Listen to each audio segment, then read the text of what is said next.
All right, so today we read Numbers chapters 19 through 21. And in chapter 19, God is giving the Israelites more instructions about cleanliness and atoning for sin, and gives some more detailed instructions about the process for purification and making yourself clean after you are defiled and what defiles a person. So, lots of that in the Bible. That's obviously something that's very important that he keeps reinforcing for them. And I mean, imagining the time that they're living in, I'm sure, they didn't have, may not have had soap or things like that. So, I think he's trying to teach them to be hygienic and to think about, what they're doing and what they're touching and things like that to um, keep them healthy, and then also to understand that they can be defiled by things, um, and things can make them unclean. And we know that God gave us Jesus so that he could make us clean. We'll get to that as we get further along in the Bible. But Jesus specifically teaches on that later on and explains it more. So, but in chapter 20, they are getting upset. Apparently, they get to a place that doesn't have any water and they're complaining again. We see that over and over again. They're like, why didn't you just let us die in Egypt? Why? So funny. And then Moses and Aaron go seek the Lord, and the Lord answers them.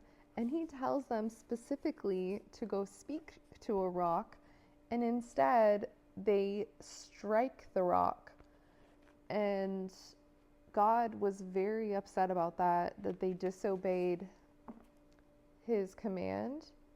I mean, if you think about the difference between hitting something and speaking to it, I get why, God was telling them to speak to the rock, to speak the word and have it be so, just like God spoke us into existence. And instead, he hits it, and it's like an act of rebellion and, disobedience to God and what God told them to do. And then he tells them that they're not going to go to the promised land because of what they did.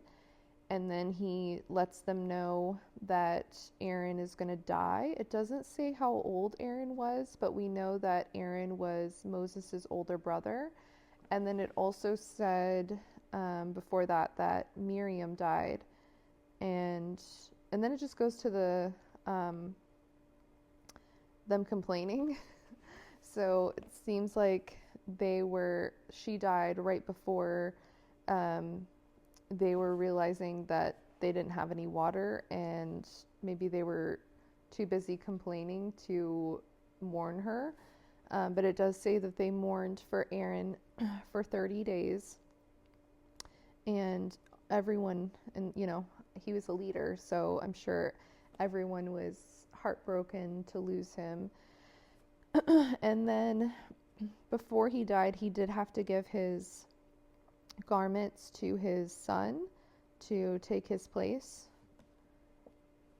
So sad, but working through the story.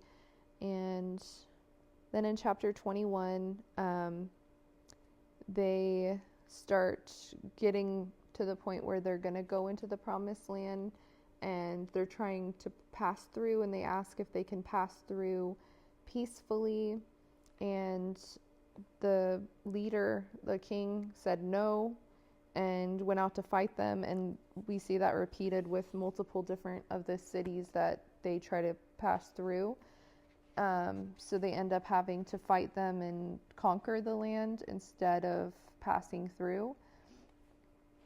So very interesting, lots of history and nuggets of wisdom, but we'd love to hear from you if you're inclined to comment what stood out to you from the reading today and what you're thinking about, and looking forward to continuing our study. I hope you have an amazing day.